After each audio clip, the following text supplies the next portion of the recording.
Away we go. And away we go. Welcome everybody. Another episode of the Niner Huddle Family Huddle podcast. Today we're talking Bills. Classic matchup. After this.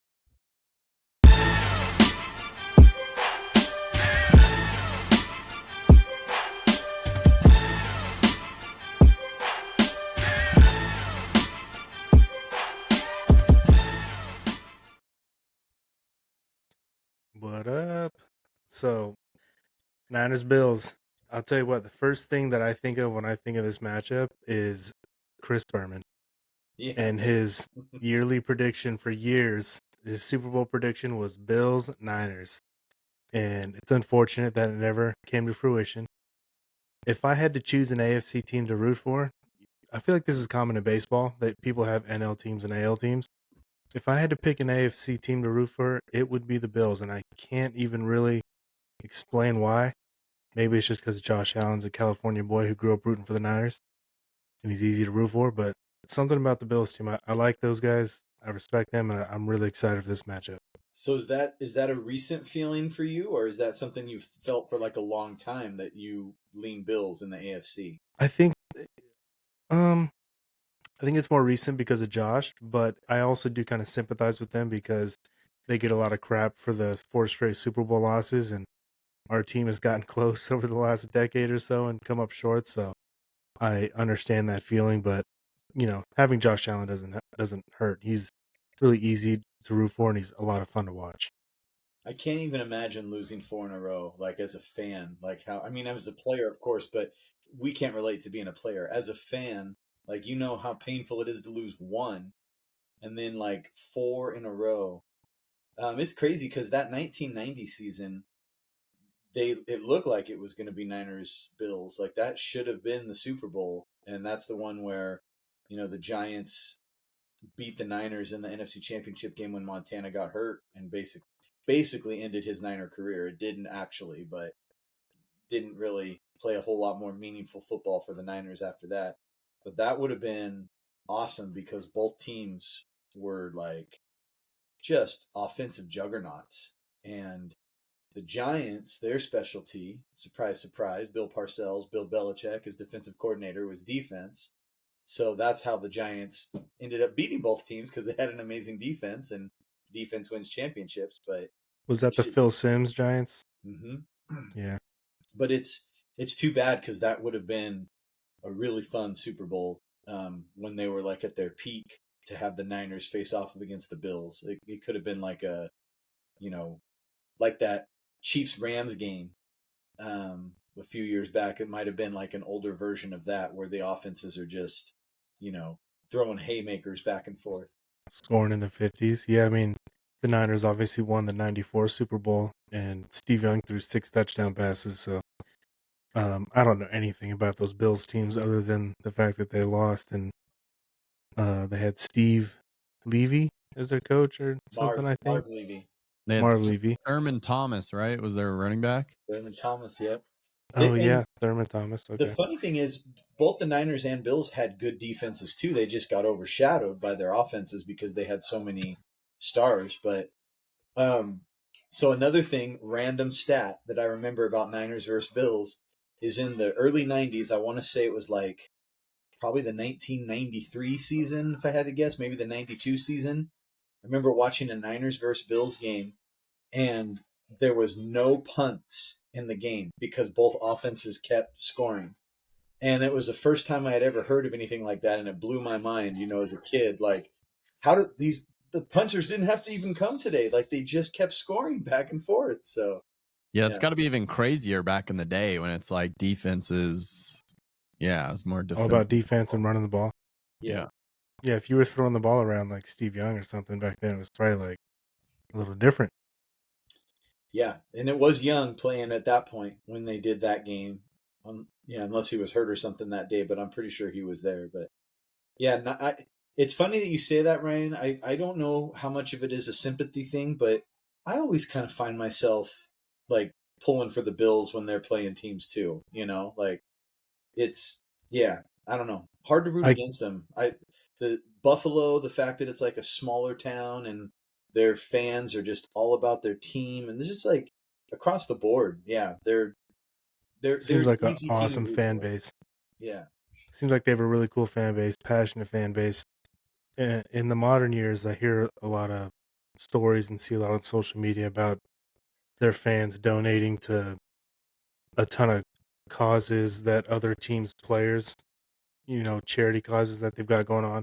I saw they're doing one this week. They're trying to get Bills to donate to Charvarius Ward's something. I don't know if Yeah. he has a charity or something that he's got going on, but It's really I've seen cool. some fans talking about supporting him. So that is a really cool aspect. They seem like the type of fan base I would be thrilled to go to Buffalo and go to a game there and not worry that I'm going to get my nose broken in the bathroom or something and just get verbally harassed all game like I'm at like I'm never going to Philadelphia to see an Eagles Niner game. I've seen Niner games in Seattle. They're a respectful fan base. They'll talk trash, but that's normal. But they're just certain, Raiders, Niners just do not get along. I'm never going to an Eagles game, like I said. There's probably others, but I would love to go to a Bills game against the Niners, especially. I mean, the winner would suck, but it would also be so cool to Be see a game like hardcore. this weekend that's supposed to be snowy and windy and just awful. Um, what do you Yeah. guys think about this snow matchup? Are you guys excited? I hope it's like snowy, not just like a little bit of snow. I hope it's snowy. You go first, Steven. Oh, I mean, I feel like we never get to see the Niners play in the snow. So Yeah, it's just fun. It's like a treat to get to see it. I know it doesn't make for the best football all the time. don't care. Yeah, but yeah, it's just kind of cool to have that element. And, like once every 3 or 4 years, we might see the Niners play in the snow. So yeah, I'm kind of excited about that. And the fact that it's going to be night and, under the lights and everything, like I feel like it could look really cool. Mm-hmm. Yeah, I agree. I think it's going to look super sweet. I hope the Niners show up to play and it's a competitive game. And yeah, I think it could be a lot of fun. I'm excited to see Purdy running around in the snow or scurrying around, whatever they say he does. Is he back for sure? Well, he practiced in full on Friday.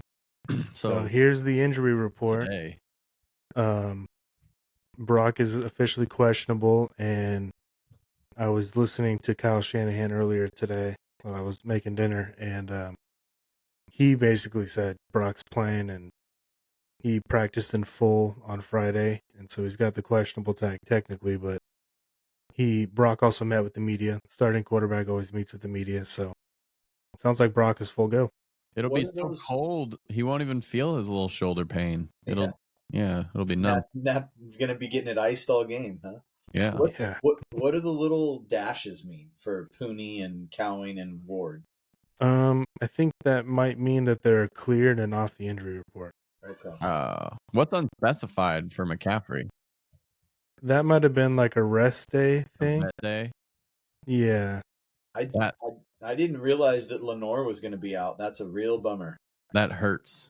Yeah, so Shanahan said he had a real bad bone bruise. Like he went knee to knee with somebody and he's just got a nasty bone bruise that he's dealing with. So yeah, that kind of came out of nowhere. I was like, oh, I mean, he did get helped off the field last week. He came back, obviously, but it sounds like it'll probably be a 1 week thing and he'll be okay. Yeah.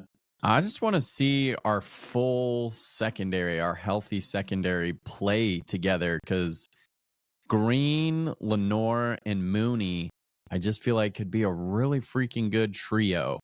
And I just Mhm. want to see them all out there together.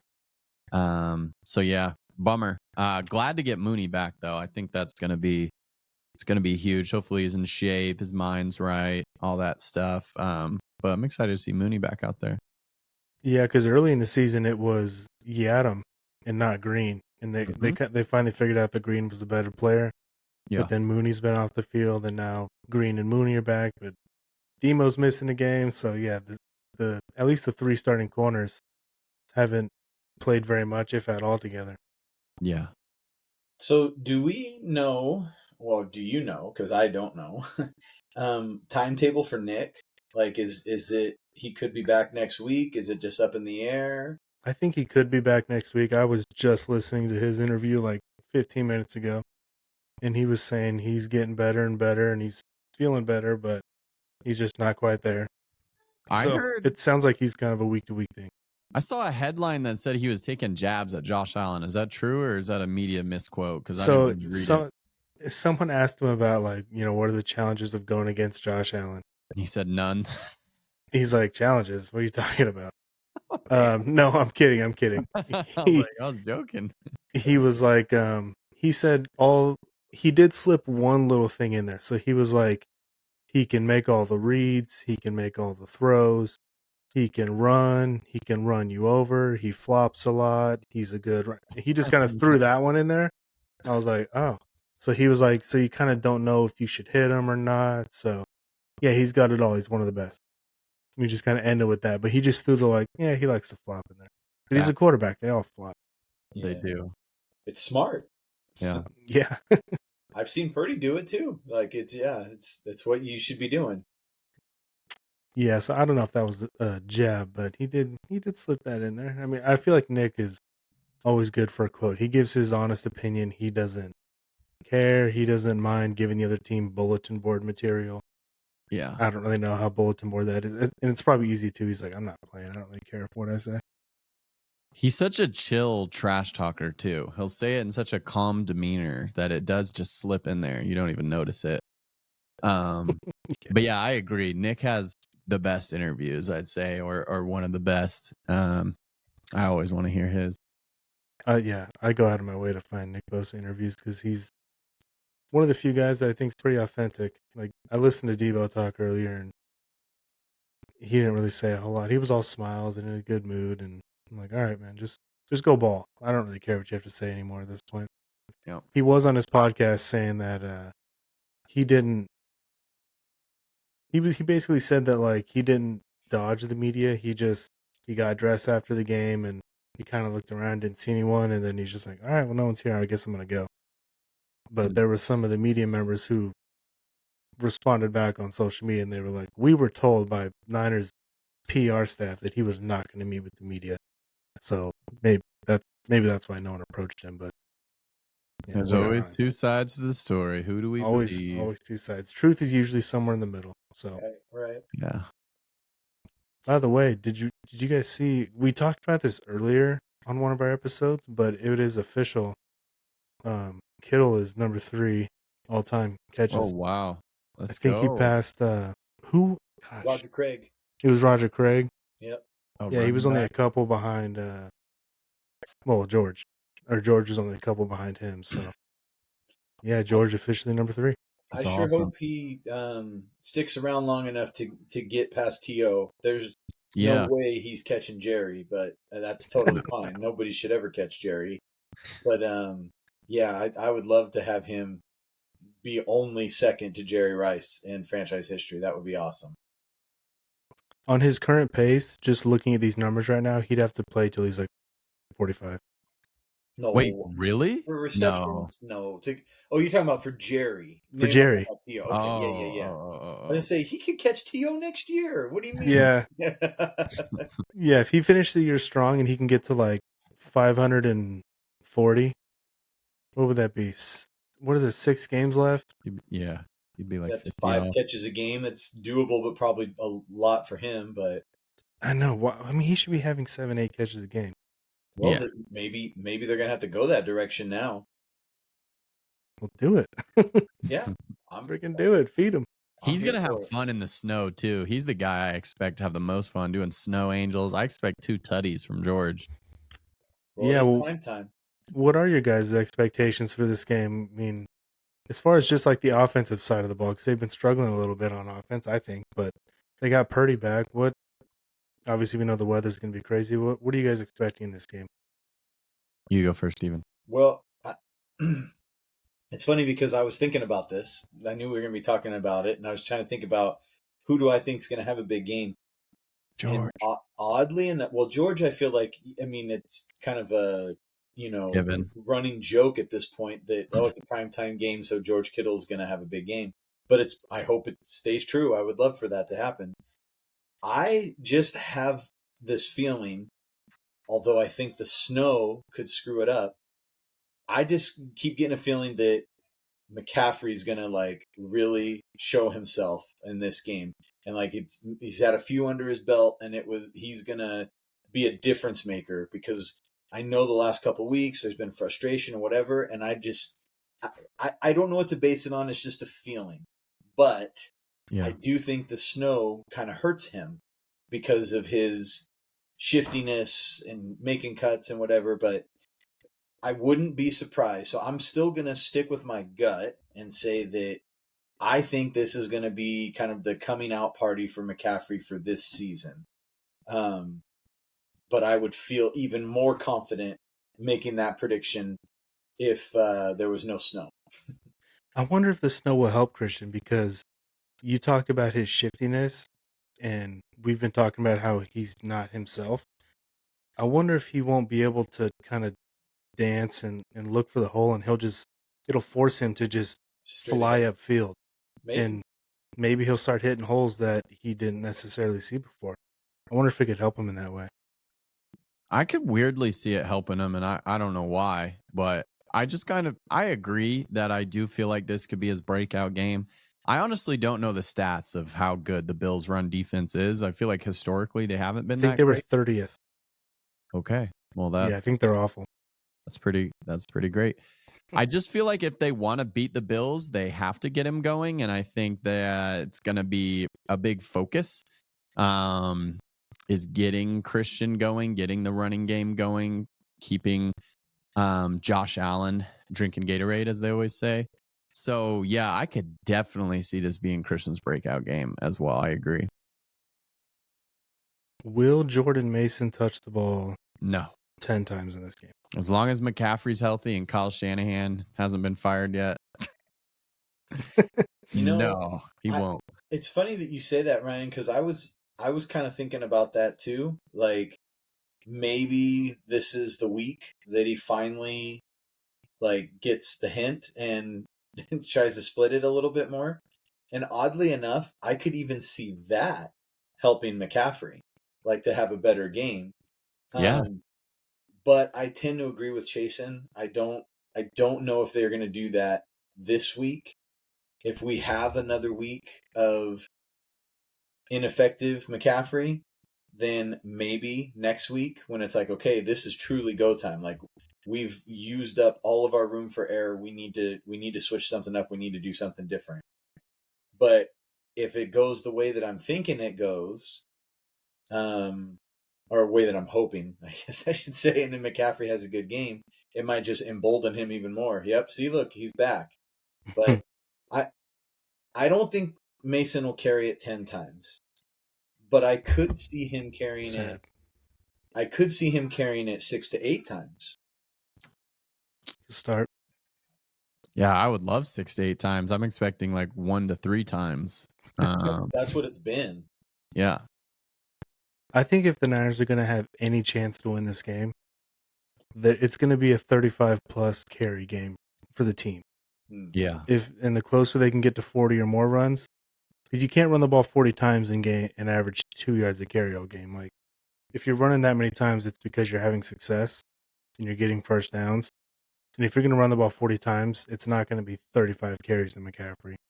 So the way I see it, if McCaffrey gets 20 carries, 25-ish carries, and Debo gets a couple carries, and Mason gets a couple carries, and Brock is scrambling around, gets a couple carries, that's how they're going to win this game. Brock being back gives me hope for this game. I'm probably not going to pick the Niners to win, but I think they have a chance to win this game, and I think they're going to have to run the hell out of the ball to do it. Yeah, I agree. They're going to have to run the ball. I don't expect their defense to play well, so it's like I don't even want to say like their defense needs to play good.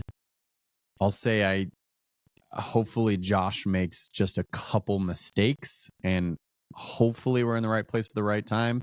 Maybe catch a pick, maybe punch a ball out, get a fumble. I think running the ball and Josh, I mean, he is prone to turnovers at times. If we could catch a couple of turnovers and run the ball well, then yeah, I think we can. And I agree. I do think Purdy is going to be scrambling around out there a bit, which I'm excited to see. I'm just excited to see Purdy back. It's fun to watch him play. And I feel like as long as he's playing, we do have a shot, 'cause I think he's pretty darn good. But yeah, I'm not going to pick the Niners to win either. I would love nothing more. Like the best possible outcome to me for this game would be a ugly, close Niners victory. Like I would Yeah. rather have that than like a 35-10 win by the Niners. I know that's crazy to say, but just because I would want to see them do that, go into a really good team's house and win like a 16-13. 20-16, 17-14, that kind of game. And I would love it. Like, I mean, in the snow, old school football, defense is playing well. Everything is like high stakes, high level. So I feel like that would give me more hope than if the offense came out humming. Of course, I would love that. That would be my second favorite outcome, is if, they destroyed the Bills, but just like would make me feel better about the team as a whole. Like, oh, they still got that in them, that they can have a game where they, can win ugly and in a fight and come out on top. But I don't know that that'll happen. And I think, like you said, they need to run the ball a lot for something like that to happen and run it effectively. But yeah, it's going to be a tall task. This is a silly take, but I kind of feel like them playing an away game, especially playing one super far away. It's cold. They're out of their element. There's snow. I weirdly feel like, I think I've heard Kyle say this, where like away games sometimes can like bond a team together.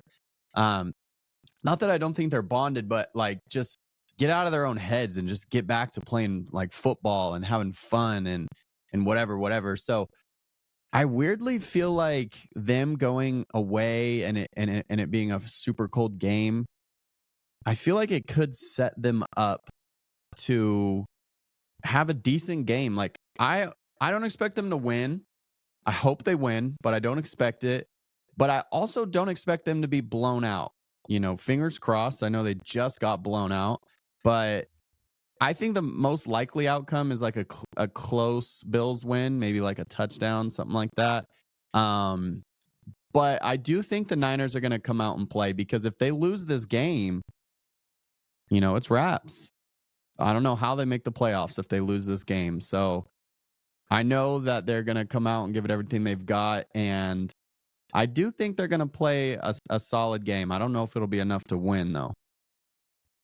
I would have no idea what to make of this team if Steven's second ideal result happened. If they were to go blow the Bills out, I would just have no idea what to think. Because right now, I feel like I've got a pretty good idea of what this team is, and it's just an average team that's going to win some and lose some and up and down and up and down. And if they just blow the Bills out, and some people think the Bills are the best team in the NFL right now, I mean, I wouldn't even I would have no idea what to think. It would turn everything upside down, but I'm certainly not going to predict that. To be clear, I'm not predicting that either. I'm I just saying that, like, in my fantasy world, that would be awesome, of course, but I think it would be even more awesome to win ugly and show the world that you can still do it. Yeah. It would probably just set them up for a disastrous loss against the Bears next week. Yeah. They'd be too. Oh, look, see, we're still here. We still got it. We're the team we always knew we were. So, speaking of the Bears, by the way, sorry, Steven. Oh, it's okay. I saw this stat because Matt Eberflus just got fired. He ranks 221st out of 221 coaches with 20-plus games decided by 7 points or fewer, where Kyle is 187th out of 221. That's crazy. Kyle, man. He's got to find a way to start winning these close ones. It's just killing him. Hey, could be worse. Could be Eberflus. Could be Matt Eberflus. Grass ain't always greener. Just statistically, usually, most of the time it is, but not always. So I was going to say, sorry, going back to the matchup for just a minute, I have kind of a weird take too, but want to bounce it off you guys and see. I like those takes.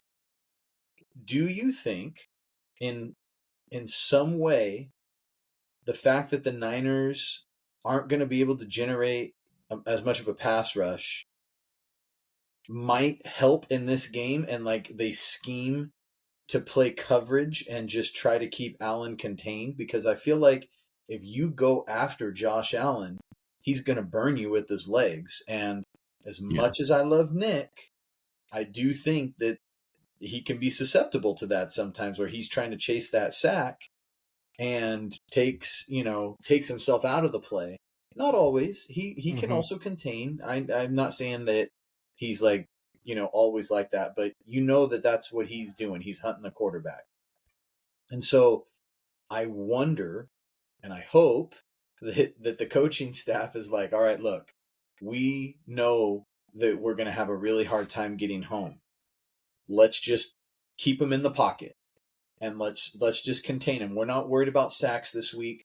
We're trying to contain him in the pocket. We're going to drop, 7 guys and cover everybody. I don't know. What do you guys think about that? Does that make any sense, or am I just trying to wish something into existence that doesn't make sense? I think it makes sense. I don't hate it, but you did forget that this is the Leonard Floyd revenge game. Yes, I did forget So that. he's going to be out there hunting. But no, I kind of agree. I mean, if we could play coverage, if we could do a decent enough job in the run game, like, yeah, I feel like Josh is the kind of quarterback, maybe similar to Mahomes, where it's like, yeah, you don't want to be hunting for him because it's just going to make things worse. So yeah, I think it could have a positive outcome. Yeah, I got a couple thoughts on that. Um, I think 2 things. Number 1, you could hold Allen in the pocket. As we know, that guarantees nothing. He can still kick your ass from the pocket. For sure. For sure. But I also think of the Eagles game last year, Yeah. and after the game, Nick pretty much came out and said, we knew he couldn't beat us from the pocket, so we just rushed as a team. We kept him contained and didn't let him run, and made him throw the ball, and they couldn't beat us. They've also done that against Kyler, sometimes successfully, sometimes not successfully. Yep. They lose contain, and he gets loose and scrambles for big gains. So Yep. if they can contain Allen to the pocket, he can still beat you there, but his most devastating plays come when he's either moving and throwing or just running. And so if you can keep him in the pocket and make Amari Cooper or Khalil Shakur or James Cook, whoever, they don't have their starting tight end, Dalton Kincaid. He's out. But if you can keep him in the pocket, then as potent as he is, he won't be at his most potent. And so I think that would be a wise strategy. I just feel like the Niners struggle to do that.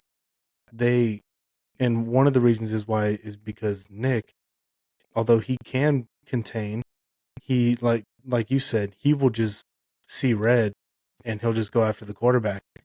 And sometimes the quarterback will escape where his spot should have been.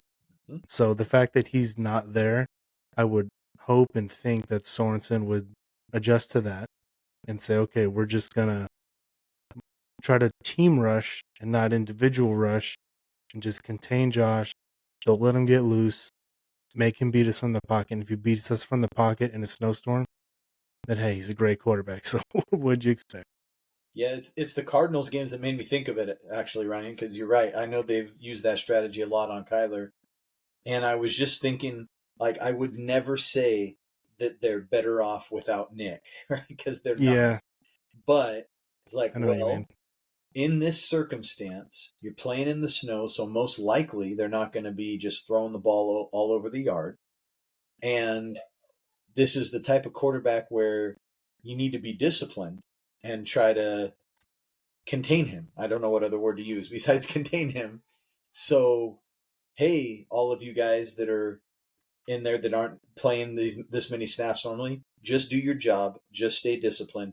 Don't worry about going out there and making, a Nick Bosa play.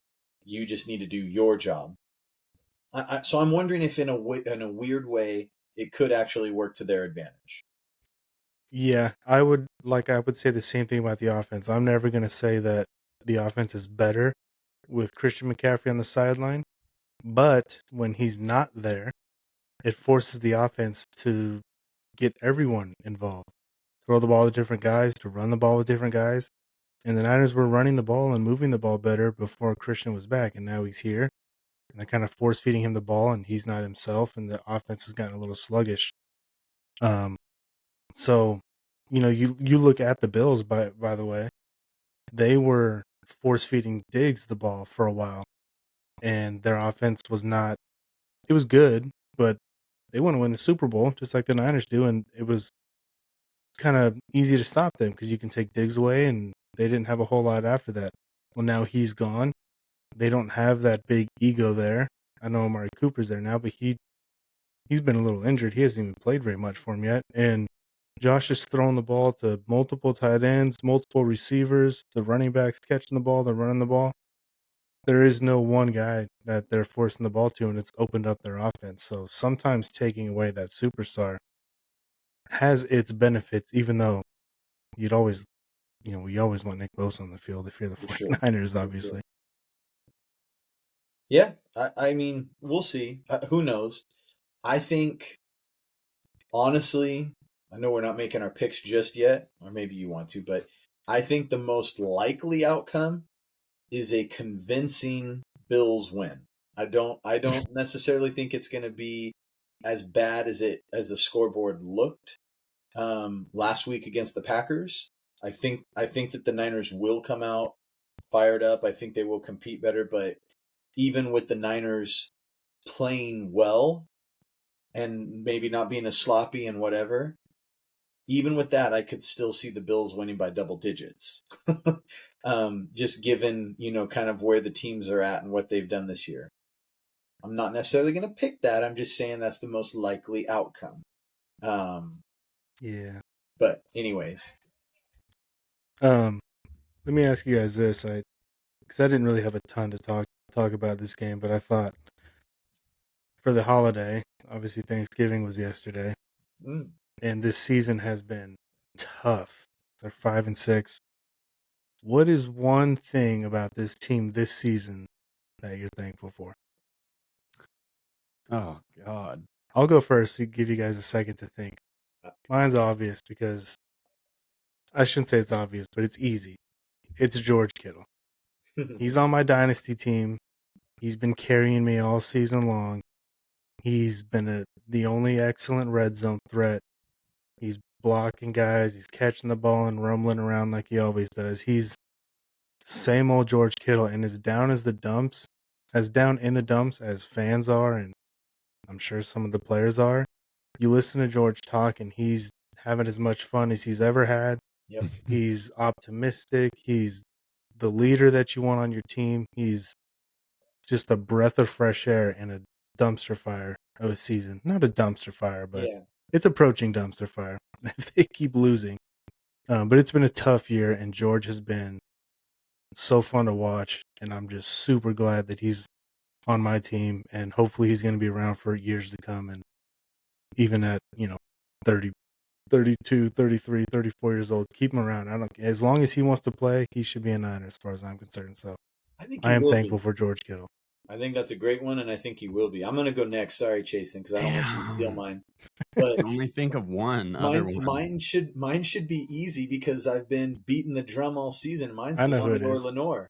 Yeah, because I came into this season already thinking he was their most important DB, and I think when we did our predictions for who's going to lead the Niners in interceptions, I think I went with him, but I'm not positive. But I already held him in high regard.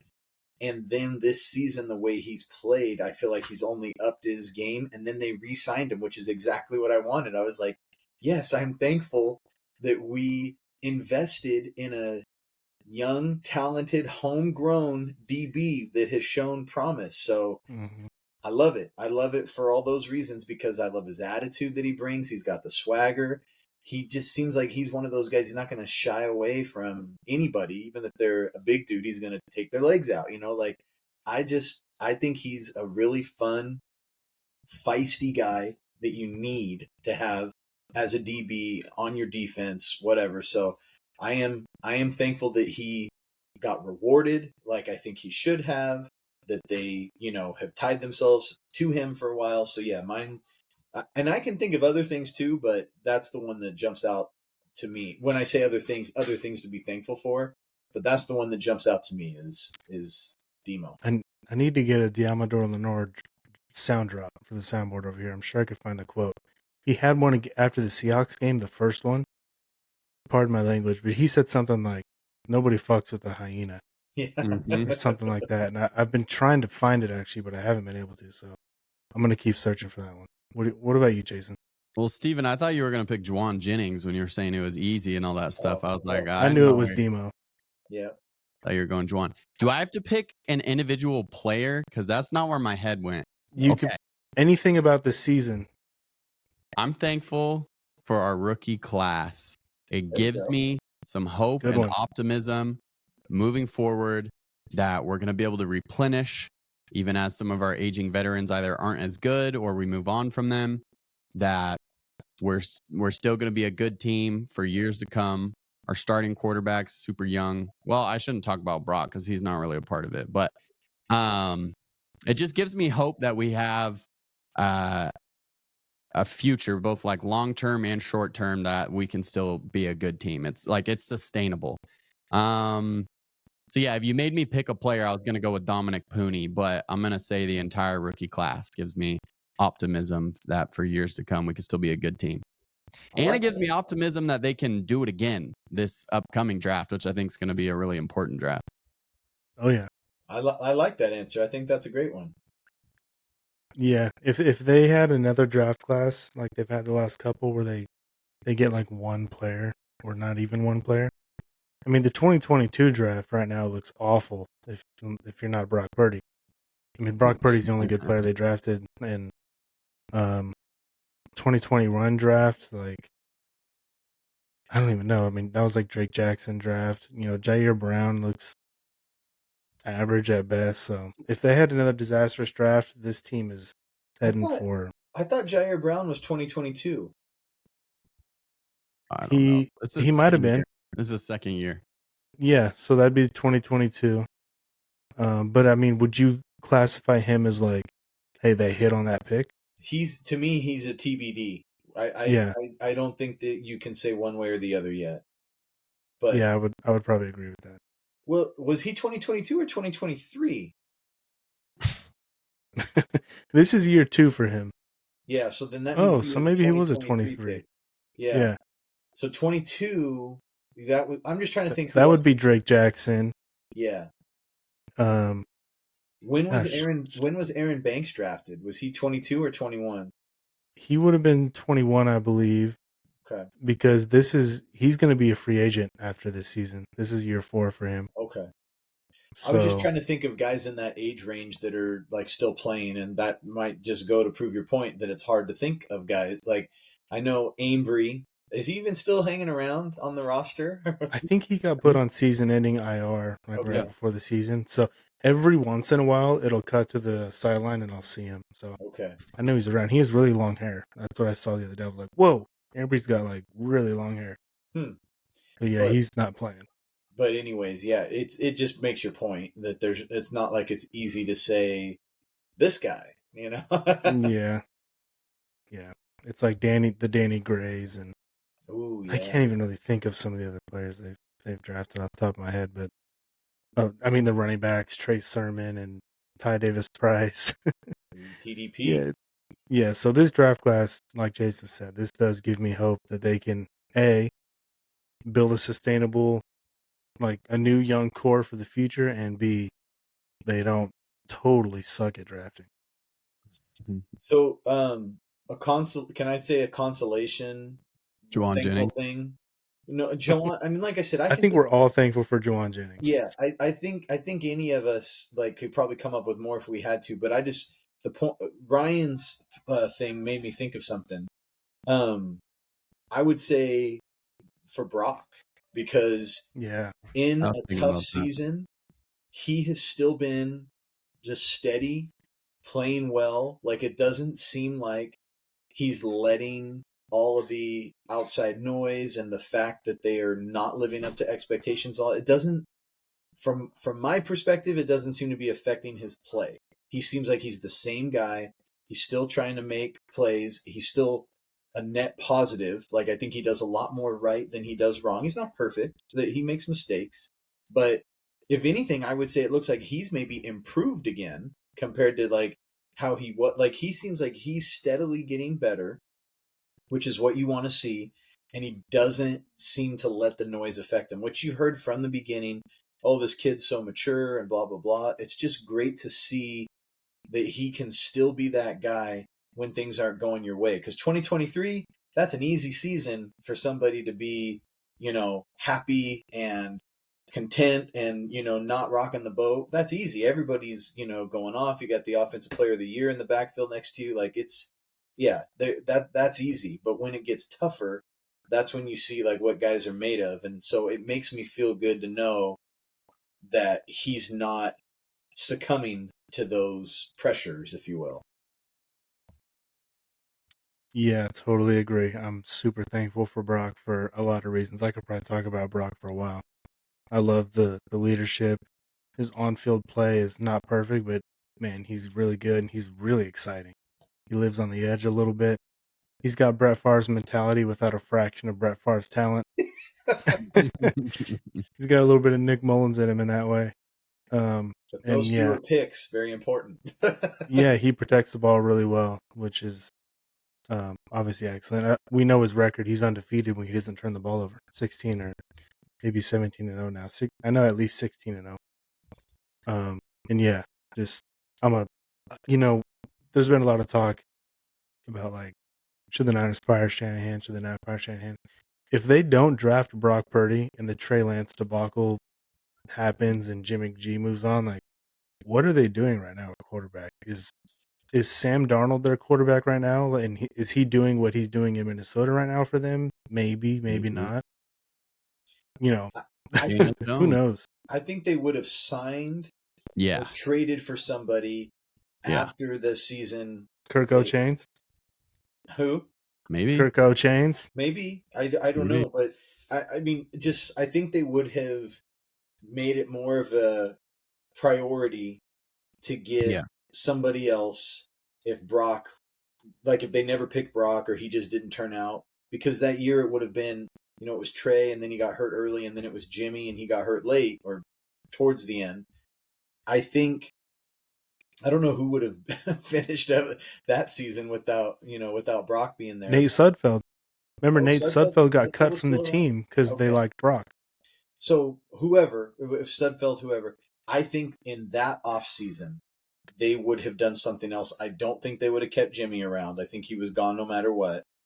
Maybe they give Trey another shot and it's like, hey, sorry, the emergence of Brock made it easier to push him, out the door. But without that, maybe it's like, I don't know if it'd be Kirk Cousins, if it would be somebody that high profile, if it would be somebody that's like, I'm not going to say that it would be Joe Flacco, but a Joe Flacco type, a vet that Aaron can Rodgers? still do it. No, I don't know. Maybe, but the Niners would have had to trade for Rodgers like the Jets did. I don't think they would have done that. Honestly, I think it might have been Sam Darnold. Maybe they would have just had Sam Darnold, and he would have competed with Trey Lance. In the off season, it'd be like, hey, you need to come push this young guy. We still want him to do well, and if you beat him out, then you get the job. I don't know. Or do they go crawling back to Jimmy G? Be like, we're so sorry. Please come back. I think that they knew he was not the answer. I don't know if there's any amount of money they could have paid him where he would have said yes. I think he wanted to move on. The Niners wanted to move on. That relationship seemed fractured and over. I think Jimmy, he just, man, right place, right time. Like he got so lucky that he got traded to the Niners when he did, and then he got hot like he did. He lived off of that 5-game win streak for so long, and then a good 2019, like where he didn't even really have to do it. He was fine. I mean, I loved it. I thought Jimmy was, oh man, he has potential. Like after watching that year, but gosh, he had a little bit of a horseshoe, if you know what I mean, with him to put the stretches together that he did when he did. Yeah, that 5-game stretch at the end of 2017 got him $130 million. Yeah, it's nuts. It is nuts. I remember when that happened. I said I was going to get a Jimmy jersey if he went undefeated, and I never did, even though he went undefeated. Good move. Do you remember we were at that Seahawks game Yeah. when what was the quarterback's name from I think it was Beathard probably. Beathard? Yeah, when Beathard got hurt and Jimmy came in late against the Seahawks. Chasen got Jimmy's sweatband from that game. That's exactly what I was going to bring up. Jimmy threw his touchdown. It was a sweatband. He running out the field and threw it in the stands, and you caught it. And I remember, you being the weirdo that you are, you smelled it. You're like, oh, he smells so good. He probably did. He didn't play that much. Yeah, he played all of 2 minutes.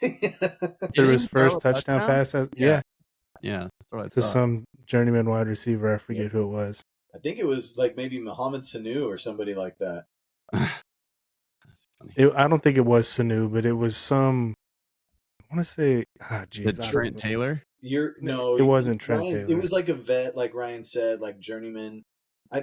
Was Garcon still on the team at that point? Oh, I don't know. I think so, but I don't think it was him either.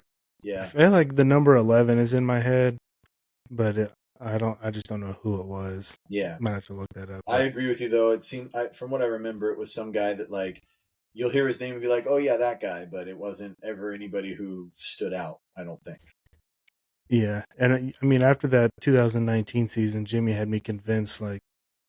I can't even pretend like I was one of the guys who was like, "Oh, they should definitely move on from Jimmy and go get Tom Brady." I thought, Tom's old. He didn't have that great of a year in New England. And everyone was saying how, Matt Ryan kind of struggled in Shanahan's first year, and then he was the MVP in year 2. Maybe Jimmy can continue to ascend and improve. So I was like, yeah, I'm riding with Jimmy. And then Jimmy gets hurt, and Tom went to the Super Bowl, and it was like, well, that was a disaster. Well, the other thing was he didn't really have any stud wide receivers. I mean, I know they traded for Emmanuel Sanders midway through that season, but even think about that. Emmanuel Sanders was never really a stud wide receiver. He was a very good wide receiver in the NFL. He was a solid wide receiver 2. Yeah, and that was their wide receiver 1. And so it was easy to think about, hey, if you get him some help, Jimmy could be real good. He did this with those guys. Yeah, I know he had us all fooled. I found who the wide receiver was that he threw it to. Who was it? It was no one that you guys named. No, I know it's not. It's some journey. I want to say his last name was Taylor, but it wasn't Trent Taylor. He was number 18. It was Murphy Jr., and I don't know what his first name is. Okay. Yeah, it's share my screen. Oh, Lewis Murphy Jr. Louis Murphy. Yeah. Yeah. So it's with zeros on the clock, by the way. And the stands celebrated too. Everyone's going crazy. This is the QB of the future. Because remember, they traded for Jimmy, but he didn't play right away. He had to wait several weeks, and it was kind of like, hey, we just traded for this guy. Get him on the field. And then Beathard got hurt, and it was like, ooh, sorry, Beathard, but fans are kind of cheering because it's like we get to see Jimmy. Yep. George is getting in his face right now, getting him hyped up after the throw. Joe Staley's coming up to him. Kilgore's coming up to him. Kilgore was still around. Wow. Yeah. Good times. Yeah. Well. Yeah. Remember, one last thing to reminisce about that too is after that season ended, I think the Niners won 5 straight.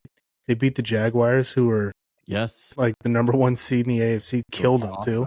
Yeah. And Carlos Hyde was still the running back. And I remember after the season, they were doing their player exit interviews, and he was so confident in that Niners team. He was like, "Man, these guys are lucky we didn't get hot early and sneak into the playoffs. We could have gone on a run."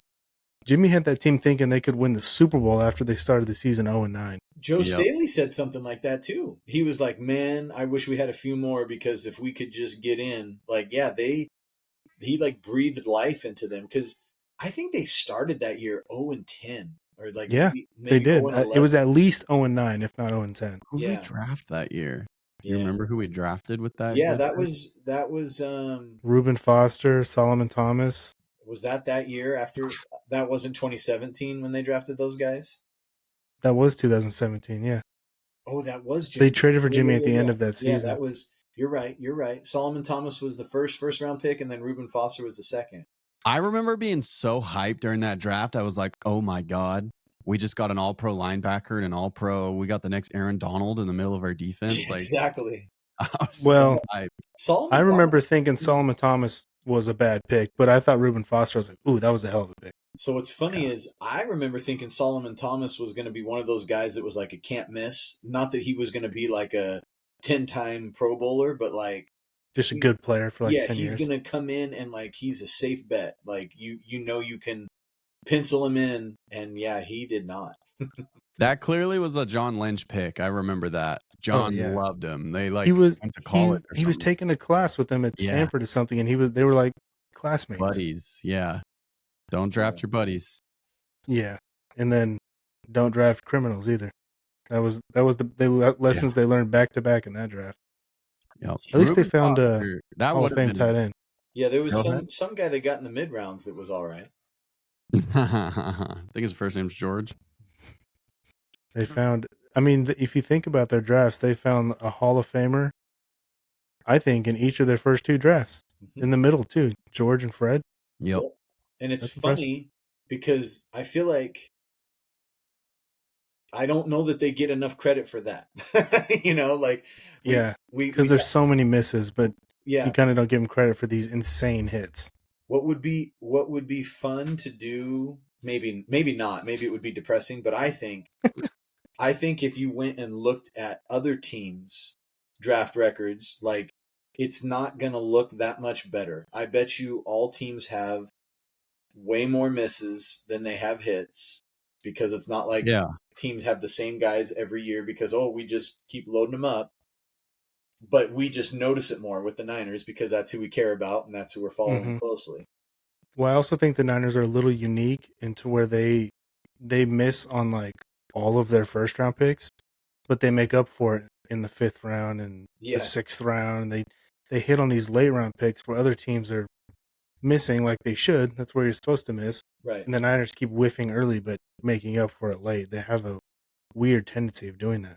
Yeah. Even with like, they drafted Elijah Mitchell in the 6th round, who turned out to be pretty good for them if he could have stayed healthy. Yeah, it's good. But then they also drafted Trey Sermon in the 3rd round before that. And it was like, and that seemed questionable at the time. I remember, like, I didn't know anything about Trey Sermon really, but I remember the way that he was compared. Is like, this doesn't really seem like a Shanahan running back.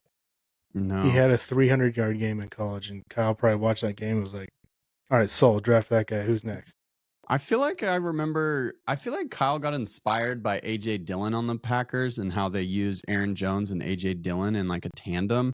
I feel like after AJ Dillon kind of burst on the scene a little bit, he wanted to get like a big back. And I mean, we do have a big back even now, Jordan Mason, who's worked out pretty well.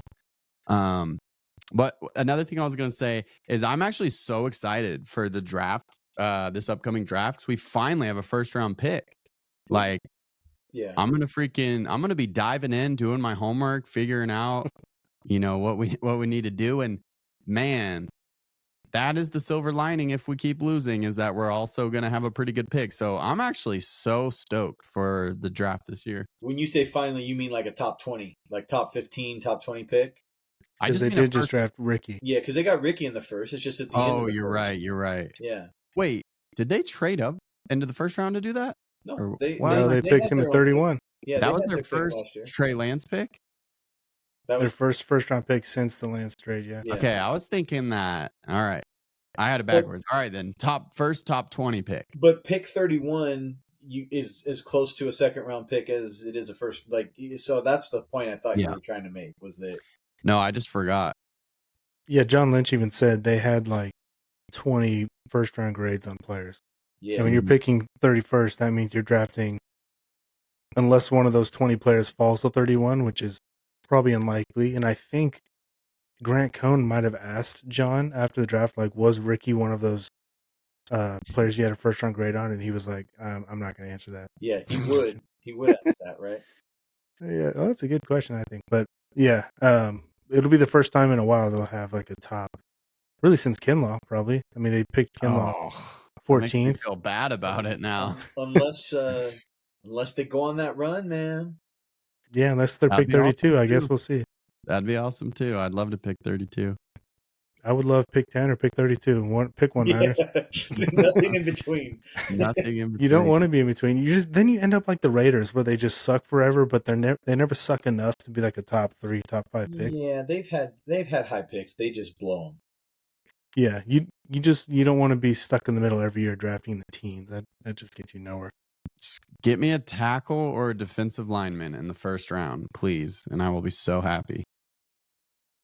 Yeah, like Jason said, I'm looking forward to talking about the draft and kind of covering the draft as it gets a little closer. Obviously, right now it's hard to think about because we don't even know where we're going to be drafting. Are we going to be in the Super Bowl? We'll see. Too early for me to get excited about that, but I'm still keeping the faith that they're going to figure something out. They're only a game back, guys. Come on. I know. And like 10 tiebreakers, 1 game and 10 tiebreakers back. Details. It's just semantics, whatever. All right, let's do score predictions. Who's first? I'll go first. Okay. I shouldn't have said that. I have no idea what score I'm going to predict. Just thinking about it right now, though, I would say it's going to be probably a lower scoring game. I'm going to say it's closer than people think, though. I'll take. You know what? I'm going upset. Niners 20, Bills 17. Wow. Jake Moody kicks a game winner in the freaking snow. In the freezing cold with his numb little leg. Michigan roots, man. Purdy's going to carry this team. He gets criticized for playing bad in bad weather games. He's putting all that to rest. Oh, yeah. Oh, boy. Wow, I like it. I'm not going to pick that. I'm going to pick Bills win. Very that is a disgusting act. I'm very sad to do it, but I'm going to pick Bills 34-24. I think it's going to be close, and then the Josh Allen puts on a Superman cape midway through the fourth quarter, late in the fourth quarter, throws another tutty on to make it a 10-point game. I do think it'll be competitive. I think the Bills win, and yeah, I'm going to pick 34-24. So you predict he's going to play with his food for a little while and then eventually just eat his food?